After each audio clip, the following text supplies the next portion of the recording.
Keith, let's go through 4 or 5 of the Guardians picks, and we'll start with a little bit of video. So, Jace LaViolette was the guy that they selected with their first pick. And when we look at LaViolette, he was a guy that a lot say had as much raw power as anybody in the class. 6'6", 230, left-handed hitter. Down season as a junior. Broke a bone in his hand, played the next day. Now, the Guardians came out recently and said he needs a cleanup procedure, so he won't play at all this year. With LaViolette, what do you see? He does have plus power, and it was backed up by a lot of the data, the exit velocity data that we look at. I happened to see him against Tennessee. I saw him absolutely demolish a home run out to right. And I also saw him swing and miss 10 times in a weekend out of 20 swings total, which is not what you're looking for. And it could be the hand, obviously, but he swung and missed a lot as a sophomore too. And that's why I think he was ultimately available. This is a guy who came into the year, and some people were saying he could be the first overall pick. I was a skeptic. You don't strike out 80 times in a college season and go first overall. But I also didn't think he'd fall to the very last pick of the first round either. I think the hand was probably a factor. I think there's just some swing decision issues, just when he's literally as simple as what he's choosing to swing at, what he's choosing to take.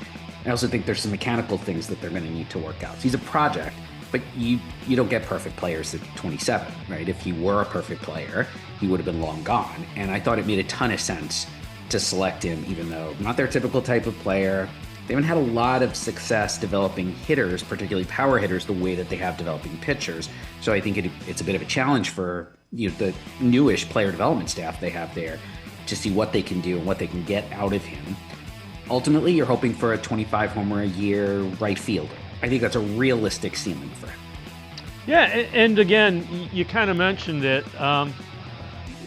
The swing decision things, those are typically things that, all rookies or guys going from college to professional that are power hitters have to work through.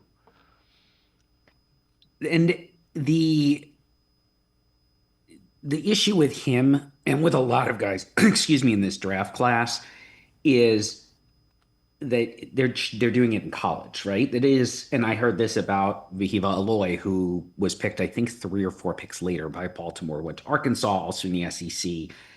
And his swing decisions were terrible. I mean, I am of two minds of that. One, if you're making bad swing decisions in college, and to be clear, LaViolette broke his hand at the end of the season too, so you can't even blame that for a lot of what came before. If you're making bad swing decisions in college, the pitching doesn't get easier. Certainly, once you get to AA, AAA, and the majors, it might actually be easier in A ball. But the flip side is these guys are young. They've probably never gotten a lot of good coaching, particularly if they're not at an elite school, where they just don't have the facilities of maybe a major league team's player development department to work on pitch recognition, to work on ball strike recognition. There should be room for growth. It's difficult. I often point to Austin Riley as a guy who I think made one of the biggest leaps I've ever seen a player make in terms of swing decisions, recognizing multiple holes and figuring out how to choose what to swing at, what not to swing at. So it can be done. It's a challenge. And I don't think there's any team in baseball I would say is particularly good at that right now. It's very much been a case-by-case basis.